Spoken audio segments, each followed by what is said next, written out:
Internet बंद करके, internet slow करके हम मुल्क चलाते हैं। इस्लामाबाद में 2 हफ्ते इंटरनेट नहीं चलता था। ये कौन सी सोच है, ये कौन सी हुकूमत है? तो अगर आप इतनी आपको खतरात है तो आप इस मुल्क पर मेहरबानी करें, इस्तीफा दें और घर जाएं।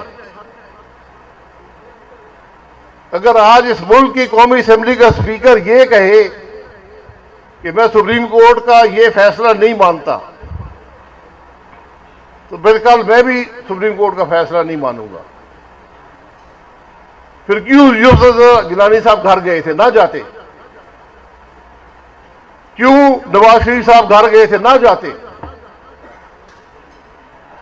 तो आप किस किस्म की सोच आज इस मुल्क को दे रहे हैं कि लोग अदालतों के फैसले ना माने?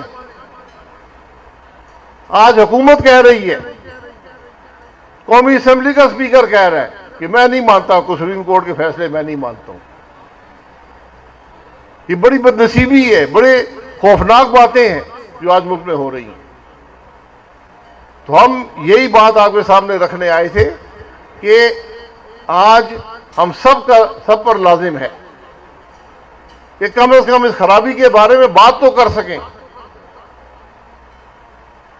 दिल में शायद हम बुरा चाहते होंगे, कम से कम मुंह से कह तो दें। हाथ से रोकना तो बड़ी बात होती है। ये बुनियादी चीजें हैं। बातें बहुत सी हो सकती हैं। आज ना कोई हुकूमत चलती है, ना हुकूमत के पास कोई पॉलिसी है, ना सोच है। तो अभी जाले साहब ने कहा था आज से 54 साल पहले कि मैं भूल जाता है मेरे ख्याल में क्या कहा था कि मुझे है, तुम्हें है गुमां कि सफर कट रहा है, मुझे है यकीन कि मंजिल खो रहे हैं। आज मुल्क के बारे में सोचें। इन कुर्सियों को एक तरफ रख दें, अपने ओहदों को एक तरफ रख दें। आप अदलिया में हैं, आप फौज में हैं, आप पार्लियामान में, जहां भी हैं, आज इन चीजों को एक तरफ रखें। आज इस मुल्क की फिक्र करें, पाकिस्तान के अवाम की फिक्र करें।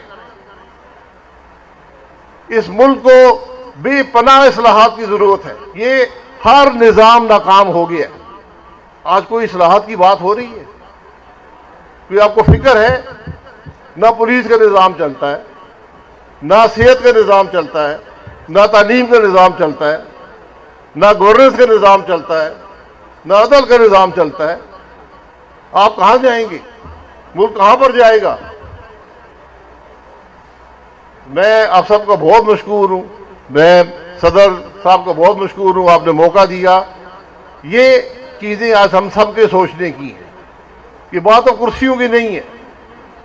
कुर्सियां जो आज कुर्सी पर बैठे हैं, सब ने कुर्सियां देख ली हैं।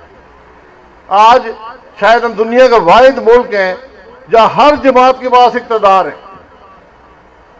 पीपल्स पार्टी के पास यहां पर सिंध में इक़्तिदार है, मुस्लिम लीग नून पंजाब में है, और केपी के अंदर पीटीआई है, और बलूचिस्तान में अल्हम्दुलिल्लाह सबका इक़्तिदार है। तो ये आज आप कोई एक मॉडल दिखा सकते हैं, कोई एक जमात एक मॉडल दिखा सकती है कि मैं बेहतर हुकूमत कर रहा हूं, मैं अवाम के मसाइल हल कर रहा हूं, मुझे अवाम की फिक्र है। जिस मुल्क की पार्लियामान में फिर दोहराऊंगा, पूरी पार्लियामान, कौमी असेंबली, सेनेट सारी रात बैठी रहे, ये बगैर पढ़े तरमीम को आज पास करके जाएंगे। ये तो अल्लाह करम करे, मौलाना फजल रहमान साहब के कुछ उन्होंने हमारी बड़ी खराबी से मैं बचा लिया। तो ये अगर वो 100% खराबी थी तो ये 25% खराबी है। लेकिन ये 25% भी खराबी है, ये बेहतरी नहीं है। इसलिए आज हम किस तरफ जा रहे हैं, आज सोचें। और आप, मुझे पूरा यकीन है कि एक और अमेंडमेंट आएगी, क्योंकि जो 75 रह गई है हमने उसको हम छोड़ेंगे नहीं। हम पूरी कोशिश करेंगे वो भी हम आवाम पर मुसल्लत करें। तो आप सबका बहुत शुक्रिया। वीडियो को लाइक, चैनल को सब्सक्राइब जरूर करना।